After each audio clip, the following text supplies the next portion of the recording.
Hello and welcome to my video. I thought I'd narrate this alongside Emma. Hello Emma. Hi Jason. She's not in the mood for this whatsoever. We want to get some jobs done today and sort the house out. Well, I do.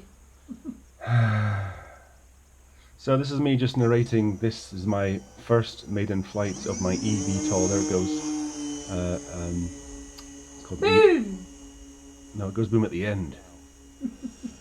Doesn't land very well. You'll see later in this 10-minute video. So this is the E-VTOL-1 and made by, well, designed by Clipson and 3D printed by moi and set up and flown very early this morning when there was next to no wind, and there it goes. It's hovering quite nice and stable, but it's not very controllable. And you can see my little stick inputs in that little cyan box down at the bottom right. It's just not doing much, but it seems to be reasonably okay. So in a few short moments I'll transition to forward flight, and it does a really nice transition, really smooth, and just starts going forward. So at the moment you can see the nose is pointing up. Top right head-up display, you can see that it's skyward. In a few moments it's going to tilt forward and go forward. You can see the airspeed is about 3 or 4, 5, 6 miles an hour. And the mode we're in is at the top right, Q-stabilised, which is like a helicopter mode. Any second now you go, fly-by-wire A, tilting forward gently, speeding up. Really nice smooth transition. Flying forward now. Awesome.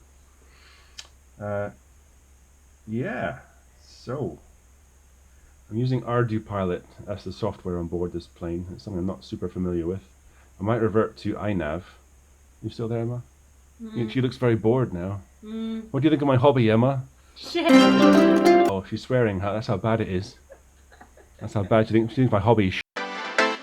I think Taylor Swift is. What do you say about that? Shake it off. Okay, shake it off. I will. Anyway, yeah, I'm thinking about using iNav for this instead, because more familiar with iNav, and it just doesn't seem to run into problems. Anyway. Alright then. Yeah, one of the issues later on in the video you'll see once I come back into land is when I put it back into hover mode, it starts tumbling, and it basically wouldn't go down. It wouldn't come back down to earth, even with the throttle right back. And then it would start tumbling and doing all sorts of funny things. I have no idea why. And for some reason, when you go into hover mode in this with Ardupilot, it resets the horizon, which you'll see, to not be skyward. Looks like the plane thinks it's horizontal. Anyway, you might see that later on in the video. Yeah, the handling in hover mode, it really is kind of mushy and doesn't seem to respond very well. It's doing something, but it seemed to get worse and worse and worse towards the end, towards the impact, which you're about to see in, I don't know, 7 minutes, 6 minutes. Luckily, I chose a place to fly called... Still there, Emma? A field? I don't know. Oh, you don't know where I went. Do you not recognize it? Anyway, I went there, and it's really nice sort of virgin ground. It's untouched by civilization. It's got lovely soft mounds. So when the plane did land, it was really soft impact and very, very minor damage, which is thankful, because it's a very delicate 3D printed model, which usually these things smash into smithereens when they come down impromptually. Is that a word? Don't think so. Is that your contribution? Unexpectedly? That's a better word. Where are you gone? Pollen. Oh, we've both got hay fever very badly at the moment. Alexa, what are the hay fever levels? Today, there'll be high levels of grass pollen. Levels of tree and ragweed pollen will be low. Grass pollen is at an all-time high right now, so that's no good. I had it really bad yesterday. Now it's Emma's turn. She's gone now. Come back.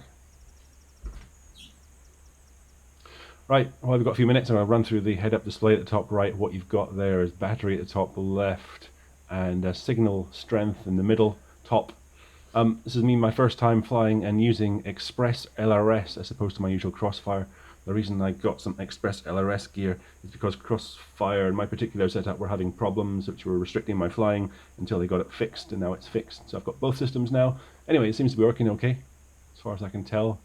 The signal strength's a bit low there, but it didn't cut out or anything or do any return to home stuff. So yeah, there was a funny altitude anomaly, which you can probably see mentioned, no, it's not mentioned here, but it's mentioned somewhere else, where it didn't it didn't reset the altitude to 0 before I took off, which normally happens, which is like a reference altitude. So that could have had implications on coming back into land if I had lost the radio signal, but never mind. Anyway, it's fine, okay. On the left I've got loads of stuff there, it's ridiculous. I've got 2 airspeeds, because when you select airspeed in Ardupilot as a display item, they're various different types, and they don't really say what they are. You have to look it up, and it takes about 10 hours to look it up, so I just put them all up. Yeah, so, and I didn't bother putting the signal power up on the VTX. That's why it keeps coming and going a little bit on the old top right display with the camera, because yeah, I didn't put it to max power. Another reason is something funny is going on with my other aerial. Emma, you still there? You look really bored. Mm. She's looking at me like I'm nuts. Mm-hmm. Thanks for your contribution, Emma. Mm. Anything else to say? Mm-mm. Right then. What I was probably saying wasn't that interesting there is it's tumbling a bit now. Can you see? It's not looking good. Currently in QSTB mode. So I think the nose is more or less pointing in the sky, but you can see the artificial horizon. It's like, thinks its wings level. That might be normal. Something to do with the autopilot configuring things. But anyway, struggling to come down. As you can see, top left battery's flashing. It's time to come in, or else I'll destroy the battery. And because I couldn't land really safely, I did destroy the battery a little bit because I went down below 3.5 volts, which you're not supposed to do. I think one of the cells was dodgy on that battery, which is annoying, so that probably wouldn't have helped today.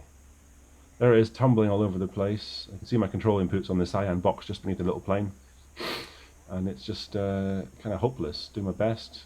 All over the sky, getting worse, seemingly getting worse. I don't know what's causing that. Can't really explain it. I need to look into it. I've got loads of data to pour through if I can be arsed. I have to say I might just boot up iNav and see if that makes things better all around and easier. I might actually do that. Emma? You look really bored now, like maximum bored.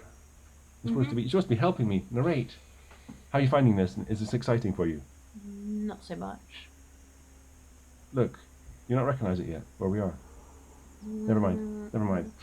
Okay, so, incidentally, while that plane's crashing there, I've got a Femi Manta, which is another VTOL plane, and that was much more successful.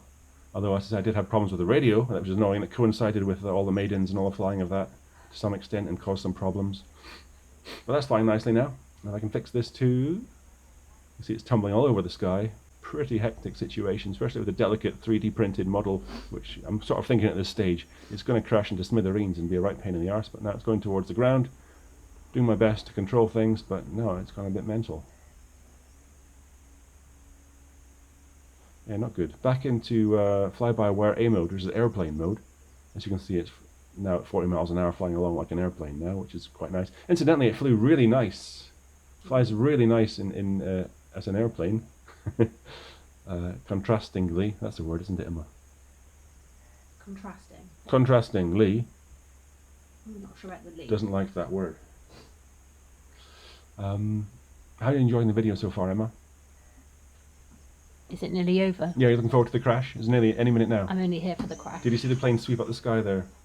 I'm just waiting for the crash. Okay, she's just here for the crash. Wonderful. Do you think you'll be laughing when you see a crash?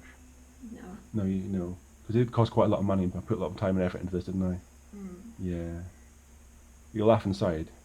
Not really. Okay, I think it's going down now. It's been about 10 minutes. It's currently in Q stabilised mode, basically quad mode. I don't know. They're probably tumbling all over the sky. Yes, it is. And about to meet the ground. Oh, I say ground. It's going to be soft, fluffy grass. Thankfully, mercifully. That's why I chose this place, because I didn't think, 100% sure it was going to land gracefully. Took off gracefully and hovered quite nicely initially, as you probably saw. Right, we're getting perilously close to the crash sign. Sign? That was the wrong word, wasn't it? Site, that's more like it. It's Emma's contribution. Here we go, Emma. Look at it go. Struggling to keep it in the air. I know the battery's about to get dangerously low, which causes damage to the battery, and they're not cheap either. And yeah, I remember. You can see it in the main video. This is my last turn until the crash. So basically, I can't pull the nose up high now. It's not nose up fully. I'm not giving any power, and it's just a bit of a controlled crash. I say controlled. There's not much I can do. Couldn't get the nose up. I just wanted to keep going down. And here we go. Kind of a soft impact.